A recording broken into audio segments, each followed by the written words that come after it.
দর্শক আপনাদের জানিয়ে রাখি আজ ত্রয়োদশ জাতীয় সংসদ নির্বাচনের প্রচারণার শেষ দিন এবং এই শেষ দিনের প্রচারণায় আপনাদের জানিয়ে রাখি ঢাকা ১৫ আসনে বিএনপির মনোনীত প্রার্থী শফিকুল ইসলাম খান মিল্টনের যেই নির্বাচনী মিছিল সেই মিছিলের চিত্র দেখানোর চেষ্টা করছি, যেখানে হাজার হাজার নেতাকর্মী নিয়ে এই মুহূর্তে তিনি এই নির্বাচনী মিছিলটি করছেন। তবে একটি বিষয় জানিয়ে রাখি, এই ঢাকা ১৫ আসনে জামাতের যে প্রার্থী রয়েছেন জামাতের আমির শফিকুর রহমান এবং ঢাকা ১৫তে বিএনপির মনোনীত প্রার্থী শফিকুল ইসলাম খান মিল্টন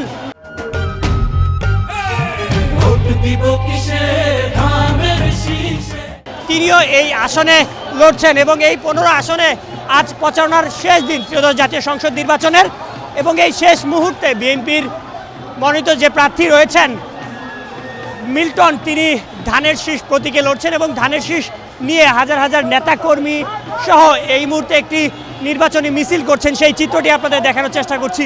পুরো সড়ক জুড়েই এই বিএনপির নেতাকর্মী এবং সমর্থকরা তারা এই মুহূর্তে এই মিছিলটি করছেন। বিএনপির মনোনীত প্রার্থী শফিকুল ইসলাম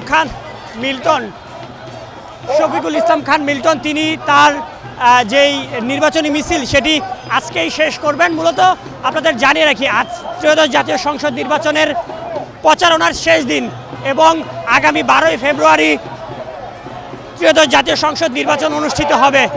তার পূর্বে আমরা লক্ষ্য করেছি এই প্রচারণার সময়গুলোতে যারা প্রার্থী রয়েছেন তারা সর্বোচ্চটা দিয়ে প্রচারণা চালিয়েছেন এবং এই ঢাকা ১৫ আসনে নির্বাচন করছেন বিএনপি থেকে মনোনয়ন পেয়েছেন শফিকুল ইসলাম খান মিল্টন এবং জামাতের হয়ে লড়ছেন জামাতের আমির শফিকুর রহমান এবং এই দুই প্রার্থীর হাড্ডাহাড্ডি লড়াই হবে এই ঢাকা ১৫তে এমনটাই আশঙ্কা করছেন এখানে যে ভোটার রয়েছেন এবং এখানে যারা বাসিন্দা রয়েছেন।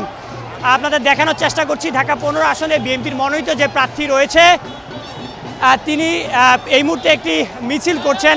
সেই মিছিলের চিত্রটি দেখানোর চেষ্টা করছি, যেখানে হাজার হাজার নেতাকর্মী নিয়ে তিনি এই মিছিলে অংশগ্রহণ করেছেন। আজ ত্রয়োদশ জাতীয় সংসদ নির্বাচনের প্রচারণার শেষ দিন এবং এই শেষ মুহূর্তের প্রস্তুতি এবং শেষ মুহূর্তের যেই মিছিলটি করছেন বিএনপির মনোনীত প্রার্থী সেই চিত্রটি আপনাদের সরাসরি দেখানোর চেষ্টা করছি আমি নাজমুল ইসলাম।